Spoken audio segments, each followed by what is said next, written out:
সুপ্রিয় শিক্ষার্থীবৃন্দ, আসসালামু আলাইকুম। আমি মোহাম্মদ আনোয়ার হোসেন। সপ্তম শ্রেণীর ষষ্ঠ সপ্তাহের অ্যাসাইনমেন্ট অর্থাৎ গণিতের অ্যাসাইনমেন্ট 3 নিয়ে হাজির হয়েছি। এখানে সৃজনশীল প্রশ্ন 1। প্রশ্ন 1-এ বলা হচ্ছে যে তোমার গণিত বইয়ের দৈর্ঘ্যের 1/4, গণিত বইয়ের দৈর্ঘ্যের 1/4, প্রস্থের 1/3 এবং তোমার কলমের অর্ধাংশ পরিমাপ করো। ক হচ্ছে পরিমাপকৃত মান দ্বারা একটি ত্রিভুজ অঙ্কন করো। তাহলে আমি গণিত বইয়ের দৈর্ঘ্য পেয়েছি 24 সেন্টিমিটার। তাহলে 24 সেন্টিমিটারের 1/4 অর্থাৎ 4/1 যেটা হবে 6 সেন্টিমিটার। প্রস্থ পেয়েছি 18 সেন্টিমিটার, যার 1/3 হবে 6 সেন্টিমিটার, 3/1। কলমের দৈর্ঘ্য পেয়েছি 14 সেন্টিমিটার এবং তার অর্ধাংশ হবে 7 সেন্টিমিটার। তো এই তিনটা বাহু দ্বারা একটা ত্রিভুজ অঙ্কন করতে হবে। তো এখানে যে কোনো একটি রশি এডি নিয়েছি, নিয়ে এডি থেকে 7 সেন্টিমিটার সমান ব্যাসার্ধ নিয়ে এসি এবং এ ও সি কে কেন্দ্র করে যথাক্রমে 6 এবং 6 এর সমান ব্যাসার্ধ নিয়ে এবি এবং বিসি অংশ দুটি বৃত্তচাপ আঁকি। এসি এর একই পাশে বৃত্তচাপ দুটি পরস্পর বি বিন্দুতে ছেদ করে। তাহলে এবি এবং বিসি যোগ করি। এবিসি হচ্ছে আমার উদ্দিষ্ট ত্রিভুজ। খ নাম্বার বলা হচ্ছে, দেখা হচ্ছে অঙ্কনকৃত ত্রিভুজের কোণগুলোর মধ্যে বৃহত্তর বাহুর বিপরীত কোণ বৃহত্তর। বৃহত্তর বাহুর বিপরীত কোণ বৃহত্তর হবে। তো ক থেকে যে ত্রিভুজ অঙ্কন করেছি এখান থেকে দেখা যাচ্ছে যে এবিসি ত্রিভুজে এসি বড় এবি ছোট, এসি বড় এবি ছোট। এবি এবং এসি এর মধ্যে যদি কম্পেয়ার করি, তো এখানে তাহলে আমাদের প্রমাণ করতে হবে এসি যেহেতু বড়, এই বাহু বড়, তাহলে এর বিপরীত কোণ এ বি এবিসি এটা বড় হবে। কার চেয়ে? এবি এর বিপরীত কোণ এসিবি এর চেয়ে বড় হবে। একটা অঙ্কন করে নিয়েছি যে এবি এসি এর থেকে ছোট, তাহলে এবি এর সমান করে এডি কেটে নিয়েছি। অর্থাৎ এখন এবি আর এডি সমান। এসি থেকে এবি এর সমান করে এডি অংশ কেটে নিই এবং বিডি যোগ করি। তাহলে বিডি যোগ করে দিলাম, অর্থাৎ এডি আর এবি সমান। তাহলে এখন প্রমাণে আসি। এই ত্রিভুজে এবিডি এডি সমান এডি, এই দুইটা বাহু সমান, তাহলে এদের বিপরীত কোণগুলো সমান হবে। এখানে কোণ সমান, অর্থাৎ কোণ এবিডি কোণ এডিবি এই দুইটা সমান হবে। এই দুইটা সমান। এখন এই এডিবি এই কোণটা ত্রিভুজ এই বিডিসি এর বহিস্থ কোণ। বহিস্থ কোণ হওয়ার কারণে এই এডিবি অবশ্যই এই বিসিডি এর এই কোণের চেয়ে বড় হবে। বহিস্থ কোণ বিপরীত অন্তস্থ কোণ দ্বারা সমষ্টি সমান এবং বিপরীত অন্তস্থ কোণ দ্বারা প্রত্যেকটি অপেক্ষা বৃহত্তর। বইয়ে অনেক সিদ্ধান্ত দেওয়া আছে। তো এই জন্য এই কোণ এডিবিটা বিসিডি এর চেয়ে বড় হবে। এডিবি বিসিডি এর চেয়ে বড় হবে। এখন খেয়াল করো, এডিবি যদি বিসিডি এর চেয়ে বড় হয়, তাহলে এবিডি এবং এডিবি এরা যেহেতু সমান, তাহলে এডিবি এর পরিবর্তে আমরা এবিডি লিখতে পারি। আবার এবিডি এই কোণটা এই কোণের চেয়ে বড়, বিসিডি এর চেয়ে বড়। তাহলে বিসিডি আর এসিবি একই কথা। একটা কোণের বাহু বড় বাড়ালে কোণের মানে কোনো পরিবর্তন হয় না। তাহলে এখানে বিসিডি কে আমরা এসিবি লিখতে পারি। তার মানে এই এবিডি এই কোণটা যদি এর চেয়ে বড় হয়, তো একটু বৃহৎ পরিসরে যদি দেখায় এরকম, তো এখানকার কোণটা যদি এই কোণের চেয়ে বড় হয়, তাহলে এই কোণ তো এই টোটাল কোণের একটা অংশ। তাহলে এই বড় কোণটা অবশ্যই এর চেয়ে বড় হবে, কারণ এই কোণই এর চেয়ে বড়।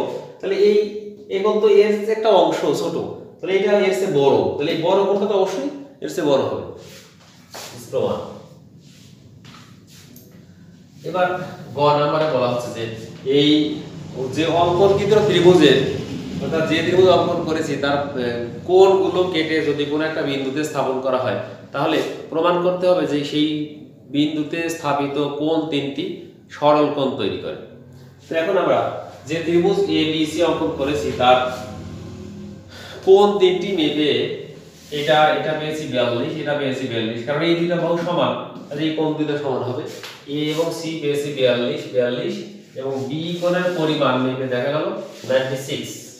এখন এই পিকিউ একটি রেখাংশ নেই, পিকিউ রেখাংশের আর বিন্দুতে তিনটা কোণ পরপর স্থাপন করি, অর্থাৎ একটা বৃত্তচাপ নিয়ে এর সমান করে পরপর দুটি বৃত্তচাপ নিয়ে এ এবং সি কোণ অঙ্কন করা হয়েছে। তো এই এবং এইটা মেপে দেখা যায় যে বি কোণের মান 96, অর্থাৎ এই তিনটা কোণ যোগ করে দেখা গেল 180 ডিগ্রি। এটা প্রমাণিত, এখানে আর লেখার কিছু নেই। তো এরপর পরবর্তী কোশ্চেনে যাব। তো পরের প্রশ্ন 2 এখানে বলা হচ্ছে যে তোমার শ্রেণীর 30 জন শিক্ষার্থীর উচ্চতা খাতায় লিখো সেন্টিমিটারে, লিখে ক নম্বরের প্রশ্ন হচ্ছে যে উপাত্তগুলোকে মানের ক্রমানুসারে সাজানো হয়। তো এই উপাত্তগুলো তুমি নিজের ইচ্ছা মতো যে কোনো মান নিয়ে ধরতে পারো। তা আমি 30টি উপাত্ত লিখেছি, 120, 126, 170, 130, এইভাবে 30টি উপাত্ত অর্থাৎ সেন্টিমিটারে নেওয়া হয়েছে। তো ক নম্বরে যেহেতু মানের ঊর্ধ্বক্রম অনুসারে সাজাতে বলা হয়েছে, তো লেখা হলো যে উপাত্তগুলোকে মানের ক্রম অনুসারে সাজানো হলো। তো 110, 110 অর্থাৎ একই নাম্বার বারবার রিপিট হলে সেটা পর্যায়ক্রমে একসাথে লিখতে হবে। তো 110 আছে দুইবার, 120 আছে দুইবার, এভাবে করে 126 একবার, 130 আছে চারটা, এভাবে করে এই 30টি মানকে এখানে পরপর সাজানো হলো। এটা হচ্ছে কয়ের উত্তর। ক নম্বরে বলা হচ্ছে যে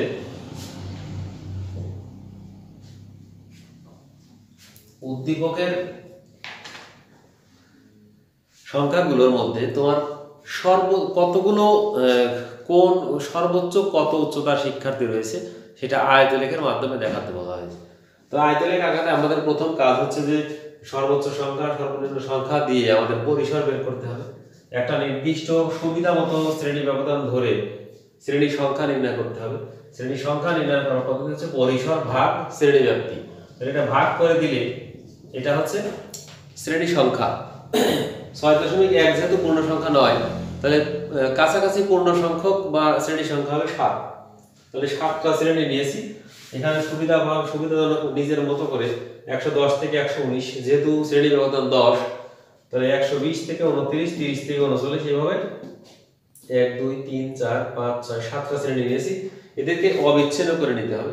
অবিচ্ছিন্ন হচ্ছে 110 এর 0.5 কম, 119 এর 0.5 বেশি, অর্থাৎ এইটা এবং এটার প্রান্তিক মান এবং এটা শুরুর মান, এই দুইটা মান যেন সবসময় সমান হয়। আর এভাবে ট্যালি করে এটা করা হয়েছে মোট 30 জন শিক্ষার্থীর উচ্চতা। এবার আমরা গ্রাফে যাব। গ্রাফে আমরা এখানে লিখেছি যে x অক্ষ বরাবর প্রতি 1 বর্গ সমান অবিচ্ছিন্ন শ্রেণীর 2 একক এবং y অক্ষ বরাবর প্রতি 1 বর্গ সমান উচ্চতার 1 একক ধরে লেখচিত্র আঁকানো হয়েছে। এবং প্রথম ঘর ভাঙা চিহ্ন দ্বারা বোঝানো হয়েছে যে 1 থেকে 110 পর্যন্ত আছে, বিদ্যমান আছে। তো এটা 119.5, এটা অবিচ্ছিন্ন শ্রেণীর নিম্ন সীমা নিতে হয়। এটা নিম্ন সীমা নিয়েছি। উপরের দিকে এদিকে উচ্চতা, তো প্রথম গণসংখ্যা আমাদের 2, তাহলে এই পিলারটা হবে 2 পর্যন্ত, তারপরে গণসংখ্যা 3, তারপর এটা 3 পর্যন্ত, এভাবে 6 6, তারপরে 4, তারপরে 7 এবং 2। তো এখানে আরেকটু লিখে দিতে হবে যে আয়তলেখ থেকে দেখা যাচ্ছে যে আমাদের সর্বোচ্চ উচ্চতা বিশিষ্ট শিক্ষার্থী রয়েছে যে এই সর্বোচ্চ উচ্চতা 7 জন শিক্ষার্থী সর্বোচ্চ উচ্চতায় রয়েছে, যাদের উচ্চতা 160 থেকে 169 এর মধ্যে, এরকম 7 জন শিক্ষার্থী রয়েছে। তো এবার সংক্ষিপ্ত প্রশ্ন শুরু করব। সংক্ষিপ্ত প্রশ্ন এখানে তোমাদের 16টি সংক্ষিপ্ত প্রশ্ন দেওয়া হয়েছে। 16টির মধ্যে 1 নম্বরে বলা হচ্ছে যে -p + 6 এর বর্গ নির্ণয় করো। -p + 6 এত এর বর্গ সমান -p + 6 হোল স্কয়ার, অর্থাৎ a + b হোল স্কয়ারের সূত্র আমরা জানি, a square plus 2ab plus b square, অর্থাৎ p স্কয়ার মাইনাস 6 দুগুণে 12 p প্লাস 6 6 36। এটা হচ্ছে 1 নম্বরের উত্তর। 2 নম্বরে বলা হচ্ছে যে p + q = 7, p তোমরা লিখে নেবে দেওয়া আছে p plus q equal to 7 এবং p minus q equal to 3 এটা দেওয়া আছে। বলেছে যে প্রদত্ত রাশি 2p square plus q square. তো এটার ফর্মুলা আমরা জানি যে p plus q whole square plus p minus q whole square, এটা হচ্ছে এটার ফর্মুলা। তো এখানে আমরা যদি মান বসাই 7 স্কয়ার প্লাস 3 স্কয়ার 7 7 49 3 3 9, তাহলে 49 আর 9 যোগ করে দিলে 58। এটা হচ্ছে 2 নম্বর উত্তর। 3 নম্বরে তিনটি রাশি দেওয়া আছে, হচ্ছে রাশিগুলোর লসাগু নির্ণয় করো। তো প্রথম রাশি 3a স্কয়ার bc, দ্বিতীয় রাশি 5ab স্কয়ার d, তৃতীয় রাশি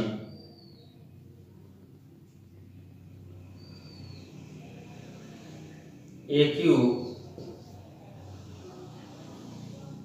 cd স্কয়ার। এই রাশিগুলোর লসাগু নির্ণয় করতে হবে। তো এখানে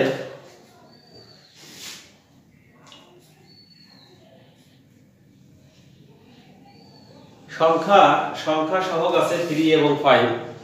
তো 3 ও 5 এর লসাগু 3 গুণন 5 অর্থাৎ 15। a স্কয়ার a এবং a cube, a square a ও a কিউবের লসাগু a কিউব। তারপরে b স্কয়ার এর লসাগু b স্কয়ার, c তারপরে এখানে আছে c এর লসাগু c, তারপরে d ও d স্কয়ার এর লসাগু হবে d স্কয়ার। তাহলে প্রদত্ত রাশির নির্ণয় লসাগু, নির্ণয় লসাগু 15 a cube b square c d square. এটা आंसर। এটা হচ্ছে প্রদত্ত রাশিগুলোর নির্ণয় লসাগু। এবার 4 নাম্বার, 4 এ দুইটি রাশি আছে, এদের লসাগু নির্ণয় করো। তো প্রথম রাশি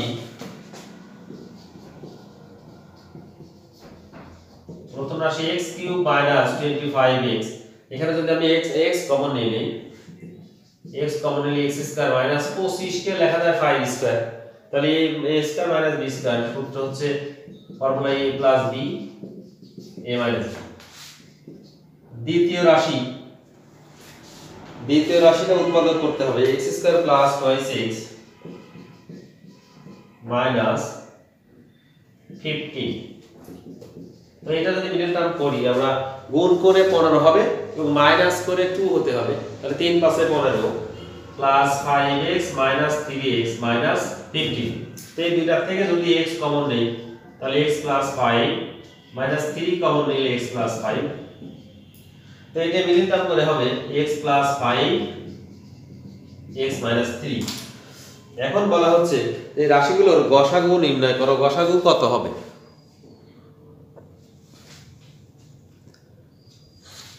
তাহলে এটা যদি মুছে দেই, তাহলে নির্ণয় গসাগু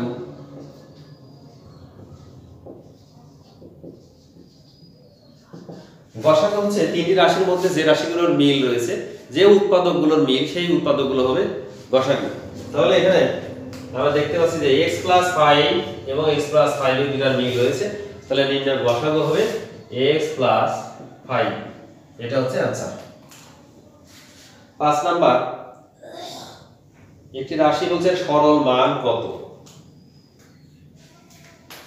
5 a minus 3 whole square plus 2a minus 3 a plus 3 plus a plus 3 whole square।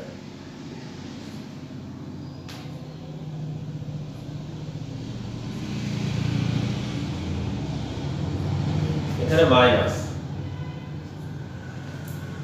তো আমরা ধরে নেব, ধরি a plus 3 equal to p, a minus 3 equal to q। অতএব প্রদত্ত রাশি এখানে এটা সমান q মাইনাস 2, এটা q, এটা p প্লাস p স্কয়ার, এটাকে সাজালে লিখতে পারি p square minus 2pq plus q square. এটা হচ্ছে a minus b whole square সূত্র। তাহলে এবার মান বসিয়ে দেব, p হচ্ছে a প্লাস 3 মাইনাস q হলো a মাইনাস 3।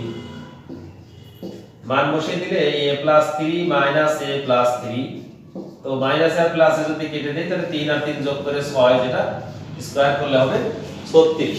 এটা হচ্ছে প্রদত্ত রাশি সরলীকৃত মান। 6 নম্বরে একটি রাশি আছে যে 49x square plus 4y square. বলা হচ্ছে এর সাথে কত যোগ করলে যোগফল একটি পূর্ণবর্গ সংখ্যা হবে। তো এটা যদি আমরা এভাবে সূত্র করি a স্কয়ার প্লাস এই পাশে 4y স্কয়ার কে ভেঙে নিলাম 2y এর উপর স্কয়ার, তাহলে এটা a স্কয়ার, এটা b স্কয়ার, মাঝখানে আমার দরকার 2ab। তাহলে দেখো এখানে যে 2ab টার্ম এটা হচ্ছে, তাহলে এখানে হলো তাহলে 49x square plus 28xy plus 4y square. এটা হচ্ছে a প্লাস b হোল স্কয়ারের ফর্মুলা। তার মানে এটা আচ্ছা সূত্র লিখে নিই। এটা হচ্ছে a plus b whole square. এই রাশিটা আমাদের পূর্ণবর্গ হয়ে গেল। তার মানে সুতরাং আমরা বলবো যে প্রদত্ত রাশির সাথে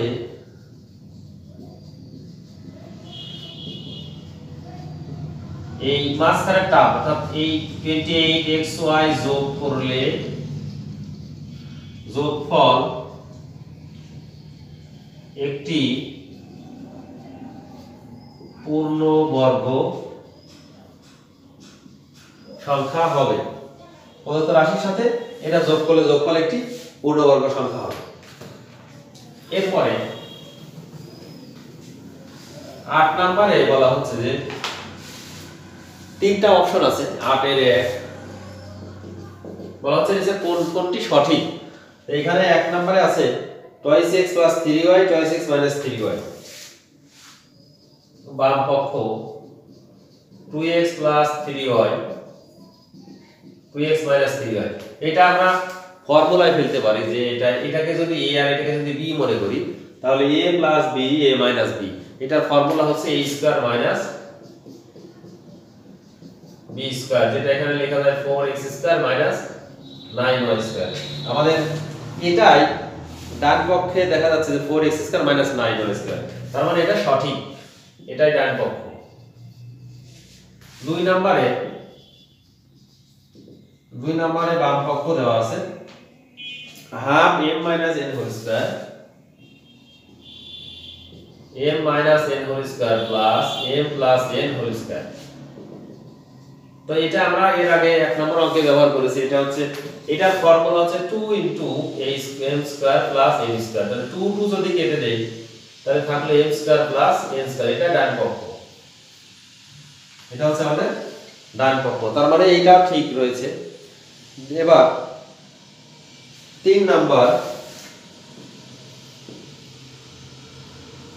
নম্বরে লেখা আছে a + b whole square plus 4ab, এটা সমান a - b হোল স্কয়ার। এটা হয় না, এটা হচ্ছে এটার ফর্মুলা হচ্ছে a + b হোল স্কয়ার, এখানে -4ab হতে হবে, তাহলে এটার ফর্মুলা হবে। তার মানে এটা ডান পক্ষ হচ্ছে না। সুতরাং 1 ও 2 নং প্রশ্ন রাশি এমনি সঠিক বললে হবে যে 1 ও 2 নং সঠিক।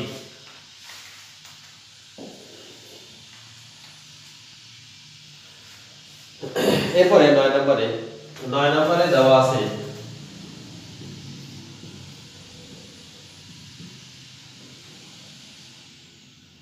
x - y whole square equal to 9।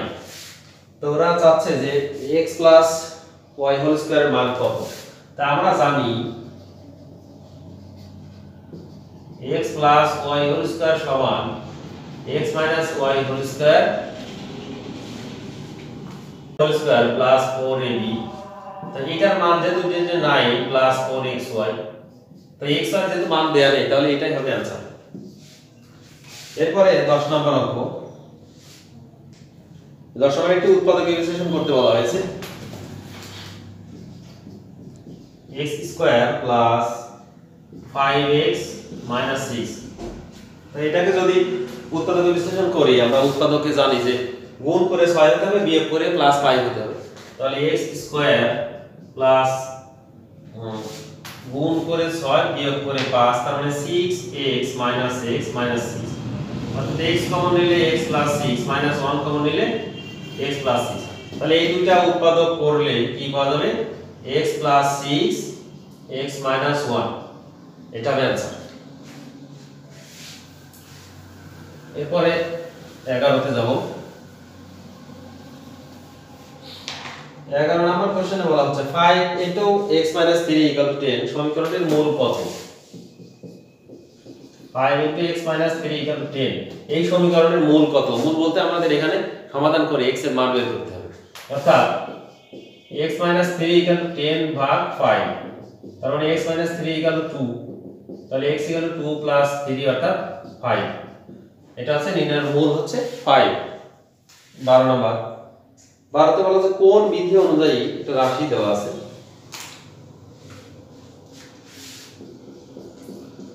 2x plus 3 equal to 7x minus 5। তো এটাকে বলা, এটা এই ডান পক্ষটা বাম পক্ষে এবং বাম পক্ষটা ডান পক্ষে লেখা হচ্ছে। তো এখন লিখে বলা হচ্ছে যে এটা কোন বিধি অনুসারে এটা লেখা যায়। অর্থাৎ আমাদের বিভিন্ন বিধি রয়েছে, যে এই তোমাদের বইয়ে দেওয়া আছে দেখবে যে, অর্থাৎ বিষয়টা এরকম যে বাম পক্ষটাকে ডান পক্ষে নিব, ডান পক্ষটাকে বাম পক্ষে নিব, এটা হচ্ছে প্রতিসাম্য বিধি বলা হয়। তো এখানে এটাকে লেখা যাবে যে প্রতিসাম্য বিধি অনুযায়ী প্রদত্ত রাশিকে লেখা যায় 7x 5 2x 3। এটাই জাস্ট বললেই হবে যে প্রতিসাম্য বিধি। ওরা বলেছে যে কোন বিধি অনুসারে, কোন বিধি অনুযায়ী এটা লেখা যায়। 13 নম্বর কোশ্চেন, -1 3 বিন্দুটি কোন চতুর্ভাগে?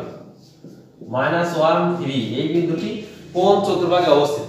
তো চতুর্ভাগ বলতে আমরা যা বুঝি, এই বিন্দুটি আমরা সব কাগজে বসাবো, এটাকে মূল বিন্দু। তাহলে -1 অর্থাৎ x এর বাম দিকে এক ঘর এবং 3y এর ডান দিকে উপরের দিকে 3 ঘর, তাহলে গেলে এইরকম বিন্দু পাওয়া যাবে। তার মানে এটা প্রথম চতুর্ভাগ, এটা দ্বিতীয়, এটা চতুর্থ। তার মানে উত্তর হবে -1 3 বিন্দুটি দ্বিতীয় চতুর্ভাগে অবস্থিত। এটা হচ্ছে 13 নম্বর কোশ্চেনের উত্তর। 14 নম্বরে বলা হচ্ছে কোন বিন্দুর ভুজের মান 0 কোন অক্ষরেখায়?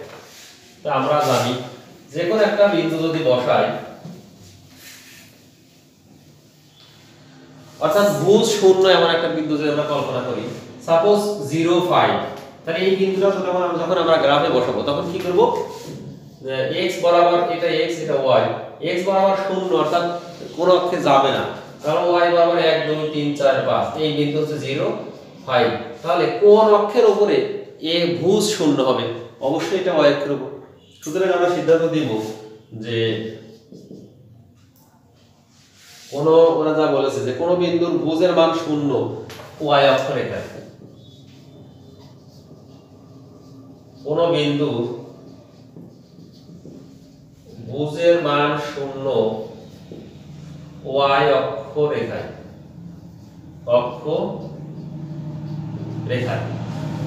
উদাহরণ হিসেবে এই গ্রাফটা দিতে পারো।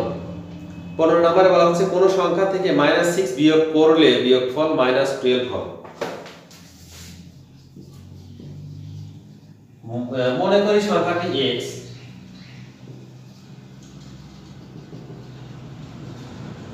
সংখ্যাটি x, তাহলে প্রশ্ন মতে বলা হচ্ছে এই সংখ্যা থেকে মাইনাস করতে হবে কত? -6 মাইনাস করলে ইকুয়াল টু হবে কত,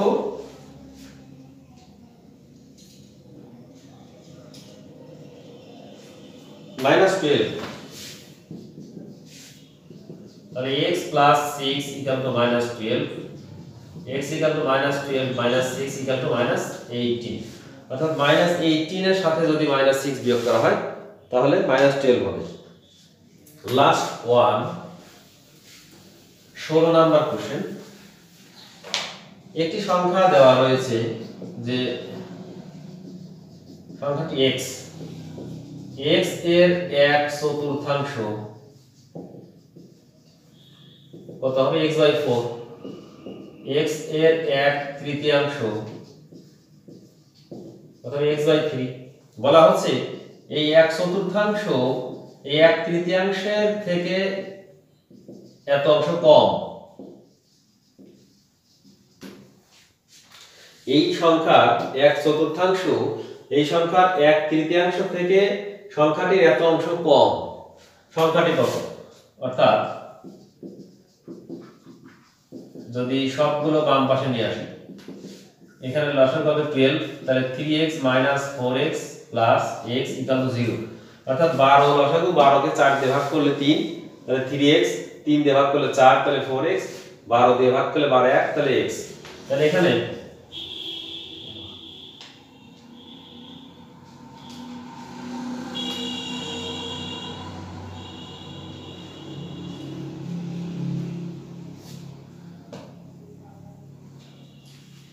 বলেছে যে আচ্ছা, কোন সংখ্যার 1/4 তার 1/3 থেকে সংখ্যাটির 1/12 অংশ কম, সংখ্যাটি x হলে সমীকরণটি কি হবে? এদিকে আসার প্রয়োজন নেই।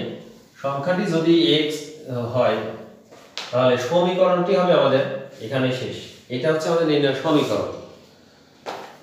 তো এটা হচ্ছে তোমাদের অ্যাসাইনমেন্ট 3, অর্থাৎ শেষ অ্যাসাইনমেন্ট। পরবর্তীতে তোমাদের পরবর্তী শ্রেণীতে সকল অধ্যায় সম্পর্কে, সকল অধ্যায়ের সকল বিষয় সম্পর্কে ক্লাস নিয়ে হাজির হব। সেই ক্লাসগুলো দেখার প্রত্যাশা করে সবার সুস্বাস্থ্য কামনা করে সবাইকে সেই ক্লাস দেখার আমন্ত্রণ জানিয়ে শেষ করছি। আসসালামু আলাইকুম।